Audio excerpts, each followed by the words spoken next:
మా ఇంట్లో ఎవరికి కారు ఉండకపోయేది, అంటే ఎవరి చుట్టాలలో కూడా ఎవరికి కారు కూడా లేదు ప్రాపర్గా ఫ్యామిలీకి. నేను మా డాడీకి చెప్పిన, డాడీ ఎస్ఐ కాదు కానీ ఒకవేళ మనం నిజంగానే సినిమా ఇండస్ట్రీలో ఒక సినిమా చేసి మంచిగా జనాల ఆదరణ పొందగలిగితే నీకు నీకు నీకు నేను చాలా కార్లు ఇప్పిస్తాను డాడీ అని చెప్పిన. మా డాడీ ఇంటికి పొద్దున్న లేచిన ఒకటి చెప్తా మీకు, పొద్దున్న లేస్తే నాకు చిన్నప్పటి నుంచి ఫ్యామిలీ అప్పులు ఇక ఉన్న థింగ్స్ ఉంటాయి కదా, ఎవరైనా అందరి ఇంట్లో ఉండేటివి. నేను పొద్దున్న లేస్తే నాకు డబ్బులు ఎప్పుడు ఇస్తావు మల్లరెడ్డి అన్న అని అడిగేటోళ్ళు ఉన్నారు. చిన్నప్పటి నుంచి చూస్తున్నా, తిక్కలేసేవి నాకు.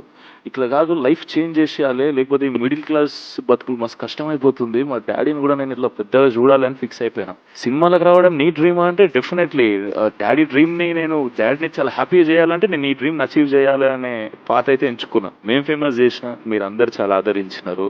మా ఇంట్లో నా అప్పులన్నీ తీసేసిన, మా డాడీకి నేను 4 కార్లు కొనిచ్చిన, ఇంటి ముంగడ పెట్టిన, కీస్ ఇస్తా.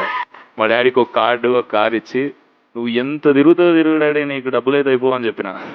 అంటే కానీ దాని తర్వాత నేను కొన్ని డబ్బులు తీసుకెళ్ళి మా డాడీకి ఇచ్చి, వెంటనే రేపు ఈ డబ్బులు ఇంట్లో కనబడదని చెప్పిన. ఇవి తీసుకెళ్ళి అప్పులు రోజు డైలీ ఫైనాన్స్ ఎవ్రీ డే పోయి డబ్బులు ఎప్పుడు ఇస్తావు అన్నాను నువ్వు. మా డాడీ పొద్దున ఫోన్ చేసి డబ్బులు ఎప్పుడు ఇస్తావు అన్నా అంటాడు. అట్లా ట్రాన్స్ఫర్మేషన్ చేయాలి అని ఫిక్స్ అయినా. యా, అది ఇప్పుడు అయ్యింది. చాలా హ్యాపీ ఫీల్ అయినారు. కానీ